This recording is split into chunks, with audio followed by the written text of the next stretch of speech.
जो इच्छा है मांग लो बहना, जो मांगोगी वही मिलेगा।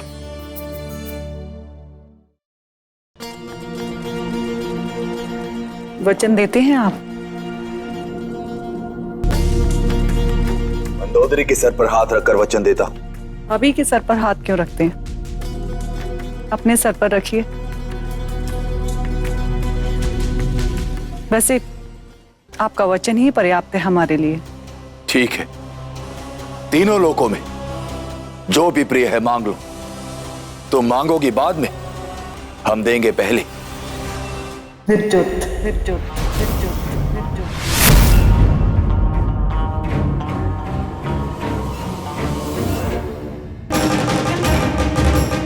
विद्युत जीवा से प्रेम करते हैं हम और उससे विवाह करना चाहते हैं। शूर्पणखा!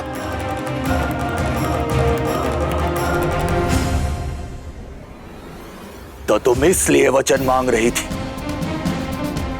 कि तुम उस सैनिक से विवाह कर सको। शूर्पणखा, तुम तीनों लोगों की राजकुमारी हो। राज सुख भोगने के लिए जन्म लिया है तुमने, ना कि उस विद्युत की झोपड़ी में रहने के लिए।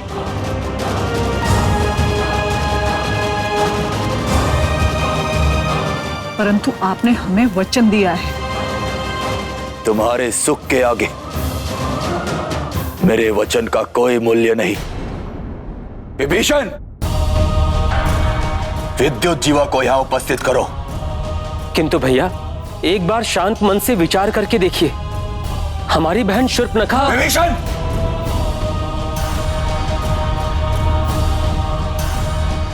हमने कहा विद्युत जीवा को यहां उपस्थित करो।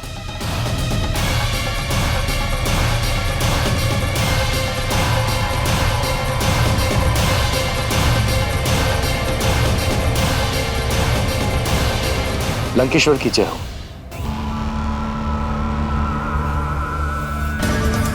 उपस्थित हूं मैं।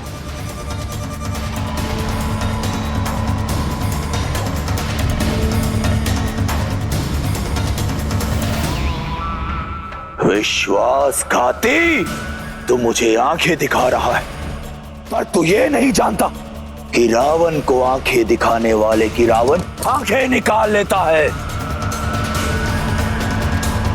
मैं तुझे मृत्यु दंड देता,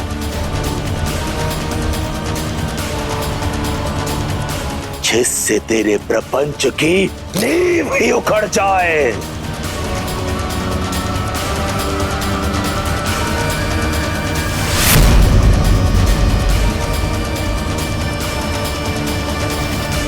भैया,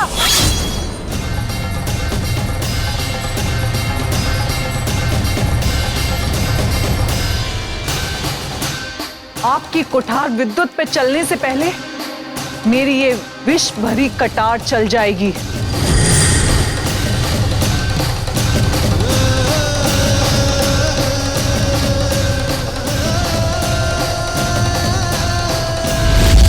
रुक जाइए। एकांत,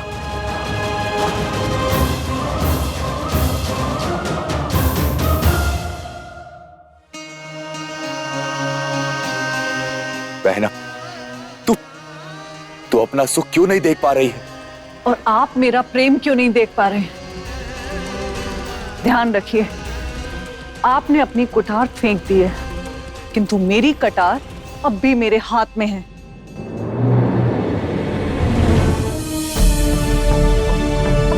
ठीक है,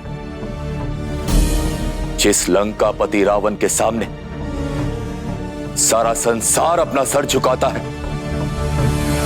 वही लंकापति रावण, उसका सर अपनी बहन के हट के आगे झुकता। कटार फेंक और मेरी बात सुन। पहले आप बात बोलो। तू विद्युत जीवा से विवाह करना चाहती है ना, तो ठीक है, परंतु विवाह करने से पहले तू कुछ समय के लिए उसके साथ भाग जा। भैया। हाँ बहना, जिस राक्षस संस्कृति का हम प्रचार करते हैं, उसमें प्रेम करने वाले युवक और युवती का भाग जाना सामान्य, तो उसके साथ चली जा, कुछ दिन उसके साथ रह, उसे देख परख, और फिर यदि तुझे लगे कि तू उसके साथ ब्याह करना चाहती, तो हम तेरा विवाह उससे कर देंगे।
अभी भी समय है शुभ, हम कुछ पल में लंका पहुंच जाएंगे।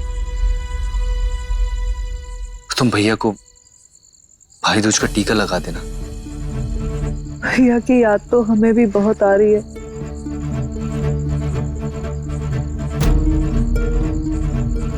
किंतु हम तुम्हें खोना नहीं चाहते विद्युत।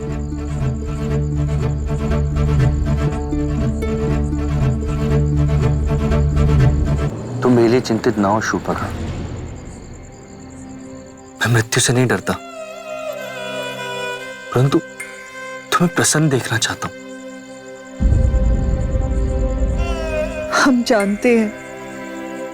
जानते हैं कि तुम निर्भय हो,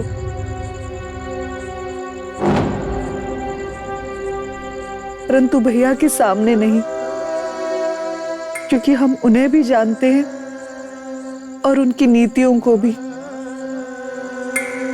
राक्षस संस्कृति की परंपरा का पालन करते हुए शूर्पणखा विद्युत जीवा के साथ अर्जुन देश भाग गई। इसी बीच लंबा समय बीत गया।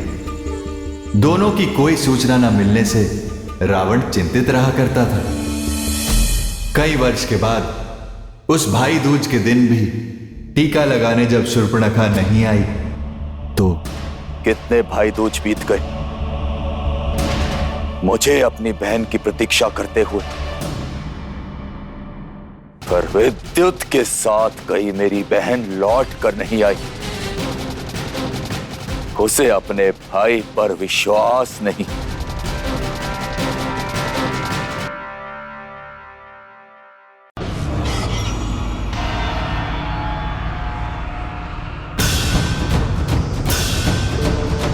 महादेव, ये कैसा खेल खेल रहे हैं आप मेरे साथ?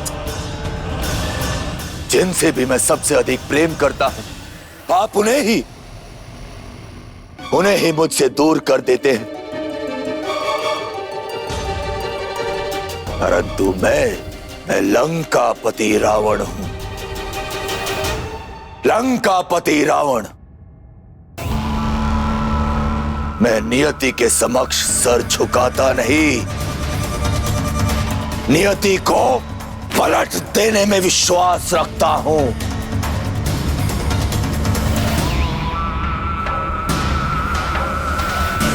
मैं उस विद्युत को दंडित कर अपनी बहन को वापस लेकर आऊंगा। ये मेरी प्रतिज्ञा है।